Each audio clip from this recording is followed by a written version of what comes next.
राह की कार्रवाई है। और इन अखबारात में ये भी बताया गया है कि एक टारगेट जो था इसी तरह का उसको हिट किया गया रावलपिंडी में फरवरी के महीने में, और एक को कराची में हिट किया गया इसी महीने में फरवरी में। और उसके अलावा बताया जाता है कि कुनड़ में भी एक अफगानिस्तान में भारत का मतलूब टारगेट जो है उसको भी हिट किया गया। लाहौर के अंदर जौहर टाउन में ये लोग, जाहिर बात है जिम्मेदारी जो है वो आईएसआई की थी और ये रॉ का ऑपरेशन था, जरा ये दावा करते हैं। और रॉ का जो ये ऑपरेशन था वो दिन दहाड़े लाहौर के अंदर हुआ, लेकिन लाहौर में अगर आप देखा जाए इस वक्त तो ये लोग जो है इनको जो जिम्मेदारी दी गई है ये उन लोगों को भी नहीं संभाल सकते। तो ये सियासत क्या करेंगे? ये कहा जाए कि पिछले 7-8 साल के अंदर इसका रिवाइवल हुआ है और आई थिंक ये एक बहुत अच्छी बात है और उम्मीद करते हैं कि ऐसे और सारे टारगेट जो एंटी इंडिया टारगेट्स हैं उनको भी न्यूट्रलाइज किया जाएगा। इससे पहले हमें अच्छी तरह याद है यहाँ पे लाहौर जौहर टाउन में एक अटैक हुआ था बड़ा खौफनाक, और उसमें धमाका हुआ था, एक गाड़ी भी इस्तेमाल की गई थी। तो जब उसकी मुकम्मल इंक्वायरी की गई तो पाकिस्तान को ये शवाहिद मिल गए थे कि इसके पीछे पड़ोसी मुल्क भारत का हाथ है। लेफ्टिनेंट जनरल नदीम अंजुम का फेलियर है, जनरल आसिम मुनीर जो कि डीजीएमआई और डीजीआईएसआई रह चुके हैं उनका फेलियर है। क्यों है ये मैं आपको बताता हूँ। हिंदुस्तानी मीडिया रिपोर्ट के मुताबिक मैं आपको बताता हूँ, आपने एक बंदे को या तो पनाह ही नहीं देनी थी, और अगर आपने उसको पनाह दी हुई थी तो उसकी प्रोटेक्शन आपको करनी चाहिए थी, और आप उसके अंदर फेल हो गए। क्यों फेल हो गए? क्योंकि आप लोग सियासत में ज्यादा इंटरेस्टेड है। वो कई ढाइयां लगा के जो इन्फिल्ट्रेट वहां पे एजेंट किए गए, कल्टिवेट किए गए, जिनकी वहां शादियां कराई गई पंजाब, हिंदुस्तानी पंजाब के अंदर, उनको जो है वो एक ही दिन के अंदर उनको खानदानों समेत मार दिया गया था, क्योंकि इनकी इंफॉर्मेशन लीक कर दी गई थी यहां से आईएसआई से।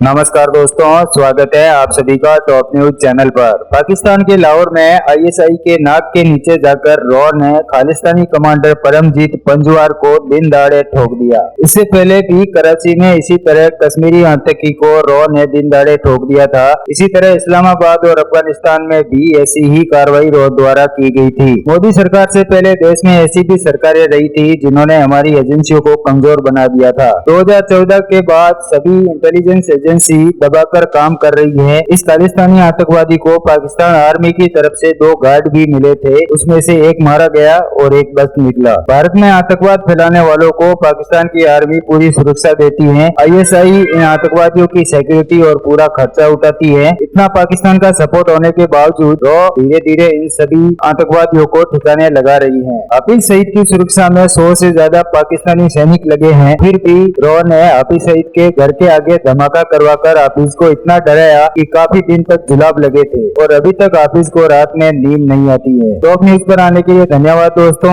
वीडियो को पूरा देखें, लाइक शेयर और सब्सक्राइब जरूर करें। जय हिंद। खालिस्तानी कमांडर जो खालिस्तान की कोई मुसल्लह फौज है, फोर्स है, उसका एक कमांडर है, और जो मतलूब था उनके बकौल वो एक दहशतगर्द है। उसको लाहौर जौहर टाउन के अंदर नामालूम अफराद ने हिट किया है। अब कुछ लोग ये क्लेम कर रहे हैं कि ये राह की कार्रवाई है, और इन अखबारात में ये भी बताया गया है कि एक टारगेट जो था इसी तरह का उसको हिट किया गया रावलपिंडी में फरवरी के महीने में, और एक को कराची में हिट किया गया इसी महीने में फरवरी में। और उसके अलावा बताया जाता है कि कुनड़ में भी एक अफगानिस्तान में भारत का मतलूब टारगेट जो है उसको भी हिट किया गया। तो क्या ये कार्रवाइयाँ भारतीय इंटेलिजेंस एजेंसियां कर रही हैं या भारतीय रॉ कर रही है, और क्या पाकिस्तान के अंदर वो ये कार्रवाई कर सकती है? क्योंकि इससे पहले हमें अच्छी तरह याद है यहाँ पे लाहौर जौहर टाउन में एक अटैक हुआ था बड़ा खौफनाक, और उसमें धमाका हुआ था, एक गाड़ी भी इस्तेमाल की गई थी। तो जब उसकी मुकम्मल इंक्वायरी की गई तो पाकिस्तान को ये शवाहिद मिल गए थे कि इसके पीछे पड़ोसी मुल्क भारत का हाथ है। गनमैन फराहम किए गए थे हुकूमत पाकिस्तान की तरफ से। उन गनमैन ने जवाबी फायर के नतीजे में जो है जो 2 हमलावर थे उनके ऊपर, 2 गनमैन थे जिन्होंने उनके ऊपर हमला किया। एक को मार दिया गया और एक को जख्मी कर दिया गया। लेकिन इस हमले के नतीजे में जो खालिस्तानी लीडर हैं, जो खालिस्तान कमांडो फोर्स के जो है वो लीडर थे, जो हेड थे परमजीत सिंह पंजवार साहब जो हैं, वो इसके अंदर जो है वो जान बहक हो गए। और जाहिर बात है कि इसको जो हमारी सिख बरादरी है वो इसको शहादत करार देती है। और ये इसलिए भी अहम है मामला के लाहौर के अंदर जोहर टाउन में ये लोग, जाहिर बात है जिम्मेदारी जो है वो आईएसआई की थी और ये रॉ का ऑपरेशन था, जरा ये दावा करते हैं। और रॉ का जो ये ऑपरेशन था वो दिन दहाड़े लाहौर के अंदर हुआ, लेकिन लाहौर में अगर आप देखा जाए इस वक्त तो ये लोग जो है इनको जो जिम्मेदारी दी गई है ये उन लोगों को भी नहीं संभाल सकते। इंडियन रॉ ऑपरेशन करिए लाहौर के अंदर और लूसी सो रहा है, और लूसी के साथ बरगड़े मुजाहिद साहब भी सो रहे हैं, ठीक है, बरगड़े राशिद नसीर भी सो रहा है। उसका तो कल अगला कच्चा छट्टा जो है वो भी खुलने जा रहा है, वो कल आपको बताएंगे। आसिम मुनीर ने नए अहकामात फौज के अंदर जारी किए हैं, वो कल आपको जरूर हम बताने जाएंगे। लेकिन ये जो इंडियन रॉ ने एक यहाँ पे खालिस्तान लीडर को जो मारा है, सरदार इनको परमजीत सिंह पंजवार, जिनको मलिक सरदार सिंह के नाम से जाना जाता था, उनको नामालूम अफराद ने जोहर टाउन लाहौर में जो है वो कत्ल कर दिया आज सुबह।